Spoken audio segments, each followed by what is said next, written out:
Hello నమస్తే. నేను journalist YNR. Pawan Kalyan wrong step వేశాడా అనిపిస్తోంది అధికారంలోకి వచ్చిన తర్వాత. పవన్ కళ్యాణ్ అంతకుముందు కంటిన్యూస్గా ఆంధ్రప్రదేశ్ ప్రభుత్వం పైన రకరకాల సందర్భాల్లో ఎక్స్ట్రీమ్కి వెళ్ళి విమర్శలు చేస్తూ వచ్చారు. ఎక్స్ట్రీమ్ విమర్శలు చేస్తూ వచ్చారు. ఈ ఎక్స్ట్రీమ్ అనే పదం ఎందుకు వాడుతున్నారంటే గతంలో ఆయన చేసిన ఆరోపణలు అటువంటివి. గతంలో ఆయన చేసిన 5 ఏళ్ల కాలంలో ఆరోపణల్లో చాలా ప్రధానమైనది, తీవ్రమైనది, ఎవరు యాక్సెప్ట్ చేయలేనిది ఆంధ్రప్రదేశ్లో చాలా పెద్ద ఎత్తున మహిళలు మిస్సింగ్ జరుగుతోంది అని. ఈ మిస్సింగ్ వెనుక వైఎస్ఆర్ కాంగ్రెస్ పార్టీ హస్తం ఉంది అని, ఈ మిస్సింగ్ వెనుక వాలంటీర్ల హస్తం ఉంది అని, పైగా ఈ సమాచారాన్ని తనకు కేంద్ర నిఘా వర్గాలు ఇచ్చాయి అని, కేంద్ర నిఘా వర్గాలు ఈ సమాచారాన్ని వెళ్ళి ప్రజలకు చెప్పండి అని తనకు చెప్పాయి అంటూ ఆయన చెప్పారు. సో అప్పుడు ఈ వ్యాఖ్యలు చూసిన సీరియస్గా పాలిటిక్స్ని అబ్జర్వ్ చేస్తున్న వాళ్ళంతా నవ్వుకున్నారు. పవన్ కళ్యాణ్ ఎందుకు ఇలా మాట్లాడారు అని చెప్పని ప్రశ్నించారు. ఆ తర్వాత ఆయన తాను చేసిన ఆరోపణలకు కట్టుబడి ఉన్నాను అంటూ చెప్పారు. మేము అధికారంలోకి వచ్చిన తర్వాత వీళ్ళందరి లెక్కలు తేలుస్తామంటూ చెప్పారు. సో ఇప్పుడు ఏం జరిగింది? ఆంధ్రప్రదేశ్ ప్రభుత్వం అఫీషియల్గా చెప్తున్న లెక్కల ప్రకారం వైసీపీ సర్కారు హయాంలో మిస్సింగ్లు ట్రేస్ కానివి కేవలం 3-4 వేలు మాత్రమే అని ప్రస్తుత కూటమి సర్కారు అఫీషియల్గా చెప్తోంది. ఈ కూటమి సర్కారు అధికారంలోకి వచ్చిన తర్వాత 3,000 మందికి పైగా మహిళలు మిస్ అయ్యారనేది కూడా ప్రస్తుత కూటమి సర్కారు అఫీషియల్గా చెప్తోంది. సో గతంలో పవన్ కళ్యాణ్ గారు చేసిన వ్యాఖ్యలు కేవలం రాజకీయపరమైన విమర్శలు మాత్రమేనని తేలిపోయింది. ఆయనను ప్రజల్లో, రాజకీయ వర్గాల్లో పలచన చేశాయి కూడా అటువంటి విమర్శలు. ఆ తర్వాత కూటమి అధికారంలోకి వచ్చిన తర్వాత పవన్ కళ్యాణ్ గారు చాలా మెచ్యూర్డ్గా బిహేవ్ చేస్తున్నట్లుగా కనపడింది. చాలా రాజకీయపరమైన అంశాల్లో ఆయన వ్యూహాత్మక మౌనం పాటిస్తూ వచ్చారు.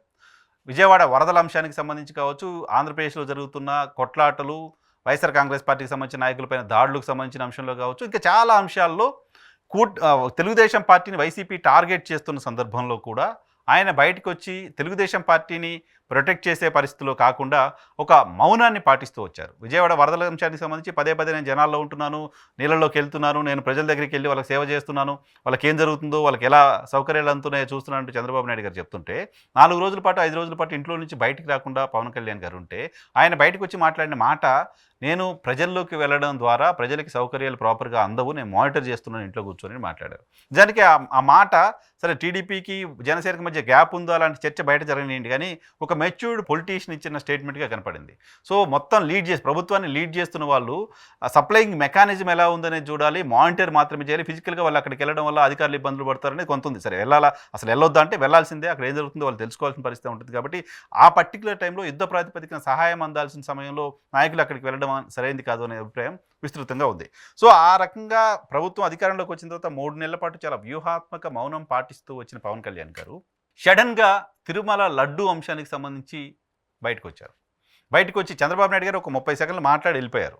కానీ పవన్ కళ్యాణ్ గారు మాత్రం దీన్ని ఎక్స్ట్రీమ్కి తీసుకెళ్లారు. ఏది మహిళల మిస్సింగ్కి సంబంధించిన ఆరోపణ ఏ రకంగా చేశారో ఆ స్థాయిలో ఎక్స్ట్రీమ్కి తీసుకెళ్లారు. మొత్తం హిందూ సనాతన ధర్మం అంటే మీకు లెక్క లేదా, హిందువులు అంటే గౌరవం లేదా, హిందువులు బయటికి రండి, హిందువులు రోడ్ల మీదకి రండి, ఇదే క్రిస్టియన్స్ జరిగితే ఇలా ఊరుకుంటారా, ఇదే ముస్లిమ్స్ జరిగితే ఇలా ఊరుకుంటారా అంటూ మాట్లాడారు. చాలా ఆశ్చర్యం వేసింది పవన్ కళ్యాణ్ గారు అటువంటి మాటలు మాట్లాడడం. సరే ఆయన సనాతన ధర్మం గురించి మాట్లాడిన నేపథ్యంలో ఆయన గతంలో నేను క్రిస్టియన్ని, నేను బాప్టిజం తీసుకున్నాను, నేను కమ్యూనిస్ట్ని అన్ని మాట్లాడిని బయటికి తీసుకొచ్చి సోషల్ మీడియాలో ఆయన నెగిటివ్గా ట్రోల్ చేశారు.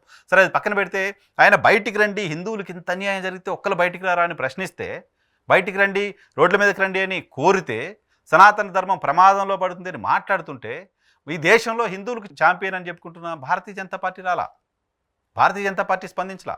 భారతీయ జనతా పార్టీకి సంబంధించిన నాయకులు ఒక్కరు కూడా, భారతీయ జనతా పార్టీ కేంద్ర నాయకత్వం ఒక్కరు కూడా ఈ అంశానికి సంబంధించి రెస్పాండ్ అవ్వాల.